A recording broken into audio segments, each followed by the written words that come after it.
While conducting an experiment on coordination compound serine observed a white precipitate of when AgNO3 solution was added to the aqueous solution of compound। ठीक है, ये हमारे पास एक coordination compound से, अगर यहाँ पे हम लोग कह रहा है कि हम लोग AgNO3 ऐड करते हैं तो ये रहा प्लस, ये रहा माइनस, ये कैसे पूरा कंपाउंड ये ब्रेक हो जाएगा, पूरा कंपाउंड ये अलग ब्रेक हो जाएगा, तो यहाँ पे क्या आ जाएगा AgCl को ले जाएगा, NO3 वहां पे चला जाएगा, इसका मतलब AgCl का व्हाइट प्रेसिपिटेट बन जाएगा। ठीक है, कैन आयनाइजेशन आइसोमेरिज्म अगर ये शो करता है ये कंपाउंड तो SO4 बाहर आ जाएगा और Cl अंदर चला जाएगा, तब हम लोग इसको BaCl2 के साथ अगर रिएक्ट करा दें तो यहाँ पे BaSO4 की फॉर्मेशन हो जाएगी जो कि व्हाइट प्रेसिपिटेट शो करेगा।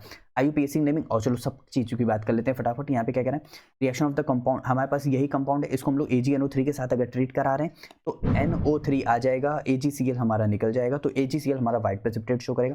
अगर यही आयनाइजेशन आइसोमेरिज्म पहले अब शो कर जाता है तो Cl जो था बाहर था वो अंदर चला जाएगा और SO4 जो अंदर था वो बाहर आ जाएगा। तो यहाँ से BaCl2 साथ रिएक्ट कराएंगे, बैरियम की वैलेंसी होती है 2 प्लस, Cl की होती है 1 माइनस, SO4 की वैलेंसी होती है 2 माइनस, Ag की वैलेंसी होती है 1 प्लस, NO3 की वैलेंसी होती है 1 माइनस।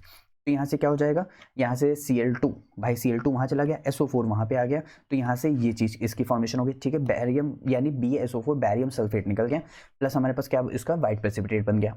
इतनी बात क्लियर। ठीक है, अब IUPAC नेमिंग की बात कर लेते हैं। उसने सिर्फ हमसे उसकी पूछा है आइसोमर की, यानी सिर्फ इसकी, हम बात करेंगे दोनों की, दोनों में ही कुछ नहीं चेंज है, यहाँ पे क्लोराइड और सल्फेट में ही चेंज है बस। पहले हमें निकालनी पड़ेगी, देखो नेमिंग करने के लिए सबसे पहले लिगेंड की नेमिंग, फिर सेंट्रल मेटल एटम की नेमिंग, फिर ऑक्सीडेशन स्टेट की नेमिंग, बात खत्म। अब जैसे मैं रहता हूँ लखनऊ में, मैं रहता हूँ तो मेरा कोड है LKO, यहाँ पे क्या है LCO, LKO LCO, यानी बस इसी से क्या कहते हैं सारी नेमिंग हो जाएगी।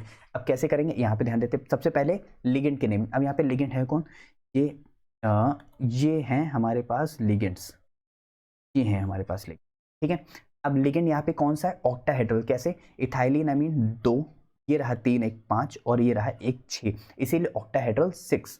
तो यहाँ पे कैसे करेंगे, ये अमोनिया अमीन तो कितने हैं 3, तो ट्राई अमीन, क्या है ट्राई अमीन। ठीक है, EN इथाइलिन डाइअमीन, इथाइलिन डाइमीन, या फिर इथेन 1,2 डाइअमीन, ये भी लिख सकते हैं। बाकी बचा हमारे पास SO4 सल्फेटो, सल्फेटो। फिर हमारे पास क्या आएगा, सेंट्रल मेटल एटम, लिगेंड की नेमिंग हो गई। अब आएगा सेंट्रल मेटल एटम कोबाल्ट।